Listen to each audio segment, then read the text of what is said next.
Olá, tudo bom? Infelizmente, o câncer de intestino vem aumentando muito em prevalência entre várias faixas populacionais e principalmente em pessoas com 50 anos ou menos. Antigamente era um câncer mais relacionado a pessoas mais idosas e hoje em dia a gente vem percebendo um aumento na população até mesmo mais jovem. Por que isso está acontecendo? Como é que a gente consegue prevenir isso e evitar um câncer que pode ser fatal para muitas pessoas? Esse vídeo é muito importante. Fica aí até o final que você não vai querer perder. Antes de começar, eu quero te perguntar quantos anos você tem, se você já fez algum tipo de exame para verificar algum tipo de problema intestinal, se você tem alguém na sua família que já teve algum tipo de problema intestinal, câncer, pólipos, e se você já foi ao médico para tentar saber quando, no seu caso, seria indicado fazer os exames, eu vou adorar ver o seu comentário. É muito importante falar sobre isso porque nos últimos anos a gente vê cada vez mais na mídia casos de pessoas jovens que vêm falecendo, ou pelo menos sofrendo muito com um câncer de intestino. E quando a gente pensa em pessoas jovens, são realmente pessoas com menos de 50 anos, casos inclusive de pessoas na faixa dos 20 e poucos anos que começam a ter problemas de pólipos, sangramento retal e outras questões associadas que quando vão investigar já tem o início de câncer ali. A gente sabe que o câncer de intestino é um câncer muitas vezes silencioso e esse que é o maior problema dele, porque muitas vezes a pessoa só vai buscar o diagnóstico ou fazer um exame preventivo quando tem algum sintoma. E esse é um detalhe que eu vou até falar mais para você depois. Então, é muito importante já pensar na prevenção. É um câncer que pode ser prevenido se você faz os exames cada vez mais precocemente. Uma coisa que é importante falar é que normalmente a indicação é que o exame, a colonoscopia, seja feita a partir dos 45 anos de idade para a população em geral. Mas se você tem um familiar de primeiro grau que já sofreu com câncer de intestino, o ideal é que você faça o exame 10 anos antes da idade em que esse câncer apareceu no seu familiar. Então, vamos supor que você tem um pai, uma mãe que sofreu com câncer de intestino e essa pessoa descobriu o câncer com 47 anos.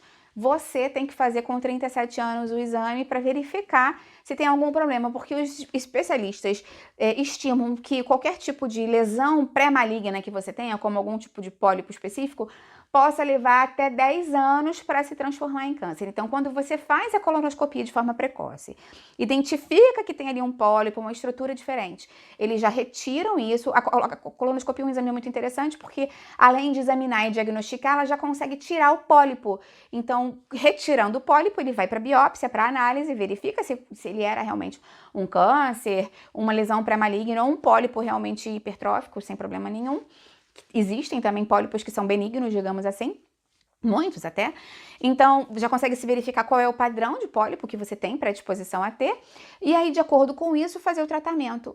A grande questão é que mesmo que seja um pólipo pré-maligno, se você retirou o pólipo, ele não tem como virar câncer, porque você retirou essa estrutura. Então, é muito, muito importante fazer o exame, porque ele, hoje em dia, é a única forma que você tem de garantir que você não vai ter o câncer. Claro que se você já teve algum tipo de diagnóstico ou algum tipo de retirada de pólipo em um exame prévio, você vai ter que fazer exames de forma mais a miúdo, dependendo do pólipo e da quantidade que você teve, o seu médico vai indicar um tempo específico para você repetir a colonoscopia. Normalmente, se você não tem problema nenhum na colonoscopia, o médico vai pedir, então daqui a 10 anos a gente faz outro exame. Mas se você já retirou, ele pode falar que tem que ser daqui a 6 meses, daqui a 1 ano, daqui a 2 anos, 3 anos, vai depender do tipo de pólipo e da quantidade que você teve, isso sempre é com o médico específico que fez o seu exame.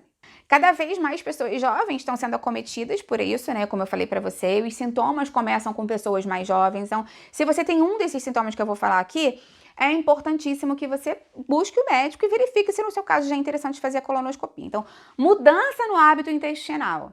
Se você tinha o intestino muito preso, ele começou a ficar muito solto. Se ele tinha o intestino muito solto, começou a ficar muito preso. Se você tem alternância entre prisão de ventre e diarreia, pode ser um sinal. Inclusive, muitas pessoas jovens ficam aí tratando como se fosse síndrome do intestino irritável por conta própria. Não tem melhora no quadro porque pode ser algum tipo de pólipo, algum tipo de estrutura que já está diferente no intestino. Então, olha, esse é um alerta muito importante. Segunda coisa, fezes muito finas ou fezes achatadas, dependendo do tamanho do pólipo, da lesão, do câncer, se ele tiver mais para o final do trato intestinal, mas na porção do reto, ele pode ocupar um espaço grande ali daquele tubo, que é o reto, e para as fezes conseguirem passar, elas têm que se espremer por baixo, então elas saem tipo uma fita.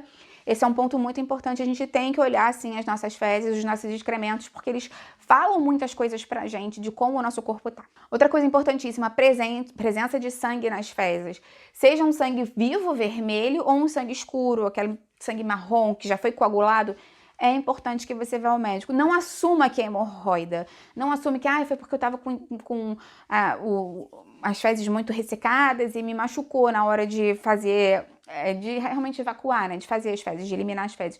Não assuma isso. Sangramento retal não é normal, principalmente de várias formas seguidas, né? Vários dias seguidos e várias evacuações seguidas. Então, se você verifica sangue nas fezes, é importante procurar um especialista. Se você também tem dor ou cólica abdominal recorrente, claro que isso é um sintoma muito inespecífico, mas se você tem sensação de evacuação incompleta, você quer ir no banheiro, mas parece que ficou alguma coisa presa ali, e principalmente se você vem tendo perda de peso inexplicável, tudo isso pode ser um sintoma de câncer.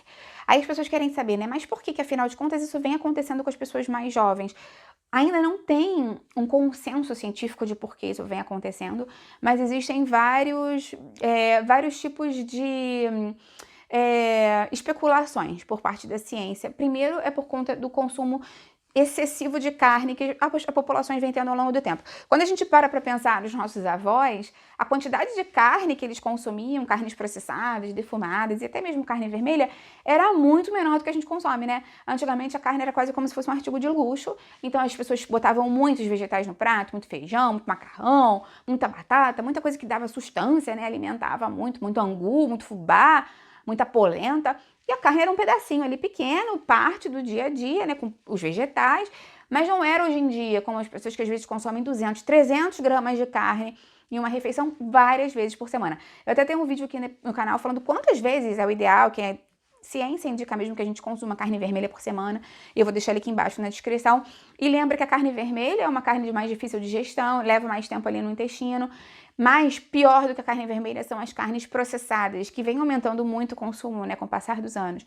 Essas carnes são curadas, defumadas, processadas, têm sal de cura e já são potencialmente carcinogênicas. São marcadas mesmo como potencialmente carcinogênicas. Então, se você já tem histórico na família, o ideal é que você consuma o mínimo possível. A gente sabe também que o sedentarismo e a obesidade, infelizmente, vem aumentando com o passar do tempo, e principalmente nas populações mais jovens. É muito comum hoje em dia você ver pessoas jovens que ficam sentadas muitas horas por dia trabalhando, né? Tão realmente na correria do dia a dia, o trabalho muitas vezes é intelectual, fica sentado muitas horas, não tem tempo ou disposição para fazer um exercício físico, porque tá tudo muito puxado, muito corrido, e isso também pode aumentar o seu fator de risco.